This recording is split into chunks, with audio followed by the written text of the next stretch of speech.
Good evening, everyone. So I'd like to thank John for the photograph. It's really exciting to see responses to your work, so thank you. So I'd like to read a story called A Bad Place to Stick Your Hand. I was supposed to meet my family a couple of hours before the funeral, but I arrived late because of work. Everyone smiled when they saw me, and I soon found out why. In my absence, they decided that I would be reading the eulogy. I pointed out that I barely knew Uncle Eric. "Don't worry about that," said my mother. "It's already written. You simply have to read the thing." I protested, but even Mum and Dad didn't help. They didn't want to read either. I'd have argued more if I'd known the reason why everyone was so reluctant. You see, my Uncle Eric was a ventriloquist, which meant it wasn't going to be me reading the eulogy, not quite. Instead, I'd be operating the person who'd known him longest, his stage partner of 40 years, Mr. Featherdrop, a tatty puppet of a dog wearing a bowler hat.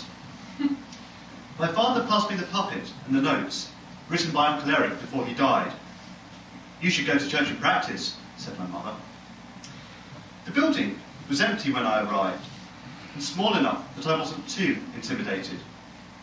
I walked to the lectern, passing the front row, which was all reserved.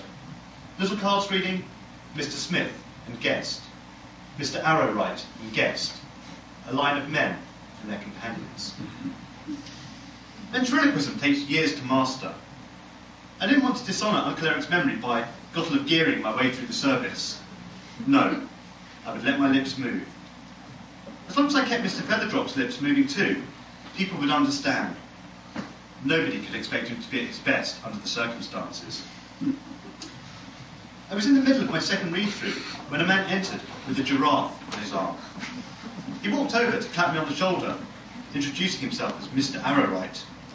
He said he was pleased they found a speaker. "We'll set up a glass of water for you," he said, clasping his hand on my shoulder. "It's a trick glass," said the giraffe. I didn't bother explaining I had no intention of trying to be something I wasn't. I've been to some memorable memorial services.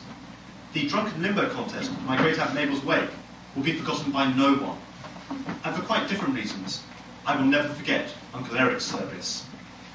I'm a nervous reader at the best of times, but the horror of that day is unsurpassed. I sat to one side, waiting for things to get going, greeting relatives, most of whom smirked when they spoke to me.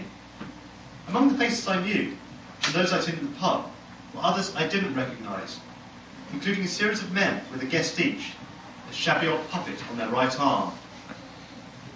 The wait for my big moment was too short, as I knew it would be. Standing at the lectern, Mr. Featherdrop on my right arm, I was terrified. I kept looking at the front row, with the line of old men, their puppets staring back with little beady eyes. The puppet's expressions reminded me of an ex-girlfriend who, after 2 months of what I considered to be passionate sex, described me as adequate in bed. I read the piece, pausing in all the right places for Mr. Featherdrop to lap up the laughter. Featherdrop seemed to take on his own personality, enjoying performing, and by the end, I wasn't nervous. It was more comfortable than I expected. Afterwards, I didn't linger in church, but went to the graveyard for a cigarette, which was where Mr. Arrowright found me. Bag in one hand, puppet on the other. "You did well," said the man, but it was the giraffe's mouth that moved. "Thank you," I said. "Shut up," said the man, this time moving his own lips. "Sebastian was talking to Mr. Featherdrop, not to you." I crushed the cigarette under my heel, even though it was only half smoked, and excused myself. I'd had enough of old men with puppets, and told everyone I had to get home, and couldn't attend the wake. I tried to return the puppet to my parents, but everyone insisted I keep him, promising to send Mr. Featherdrop's possessions on once the will was settled. I carried the puppet in a bag, telling myself not to be stupid when this gave me a twinge of guilt. I unpacked Mr. Featherdrop onto the bed when I got home, and he lay there, flaccid and empty. I considered putting him on, but didn't, housing him on top of the wardrobe instead.